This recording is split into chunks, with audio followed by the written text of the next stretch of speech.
sebuah fakta baru menguak tentang rekayasa tuduhan PKI terhadap Dewan Jenderal yang dibentuk, Angkatan Darat dan skenario jahat yang mereka susun sendiri untuk melancarkan ambisi politiknya.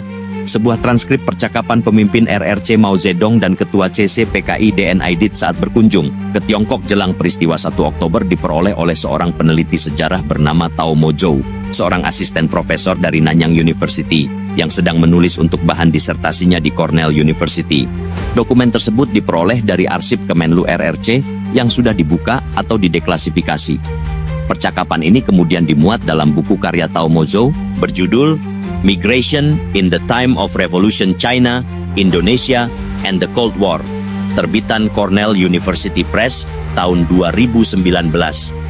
Dalam dokumen tersebut disebutkan, pada tanggal 5 Agustus 1965, DN Aidit, Ketua Komite Sentral PKI DN Aidit melawat ke Cina, didampingi istrinya bersama Wakil Sekretaris PKI Jusuf Ajitorop untuk bertemu dengan Ketua Partai Komunis Cina Mao Zedong dan para pemimpin Cina termasuk Perdana Menteri Cina Zhou Enlai dan para pejabat lainnya. Kunjungan ke Cina ini terjadi tepat sebulan sebelum peristiwa G30S PKI meletus. Pada pertemuan di Beijing saat itu, Aidit melaporkan soal kondisi politik di tanah air serta kesehatan Presiden Soekarno yang memburuk. Saat itu, para pemimpin Cina khawatir Soekarno bakal digantikan oleh tokoh sayap kanan atau militer yang mereka anggap didukung Barat atau Amerika Serikat. Aidit lalu mengurai skenario pertamanya, yaitu berencana membentuk komite militer.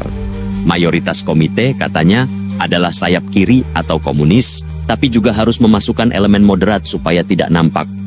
Dengan cara ini, menurut Aidit bisa membuat bingung musuh politik mereka. Musuh tentu tidak yakin dengan arah komite ini, dan para komandan militer yang simpatik ke sayap kanan tidak akan langsung melawan mereka. Hal ini sekaligus menegaskan bahwa isu Dewan Jenderal sebenarnya adalah rekayasa buatan PKI sendiri yang seolah-olah dituduhkan kepada rivalnya dari Angkatan Darat.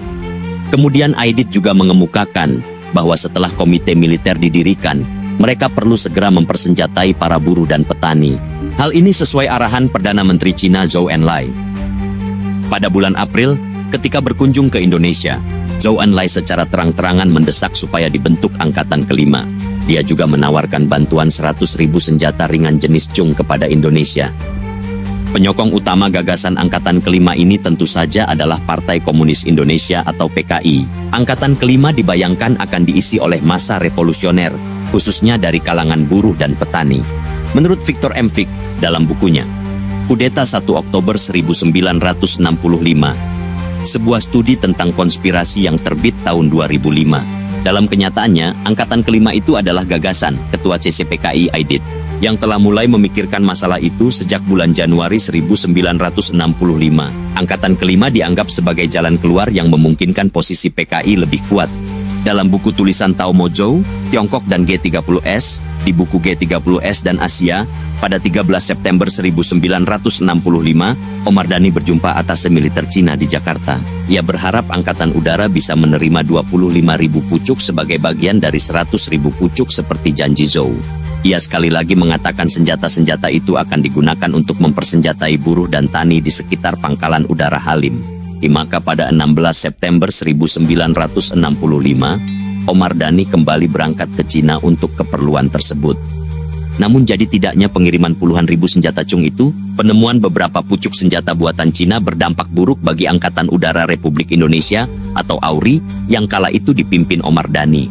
Apalagi, dalam peristiwa penculikan yang terjadi di subuh 1 Oktober 1965 itu, ada pasukan penculik bersenjata Chung pula. Maka teranglah fakta bahwa Aidit dan Omar Dhani jelas terlibat dalam gerakan makar 30 September, sebagaimana diungkapkan dalam pengadilan kala itu.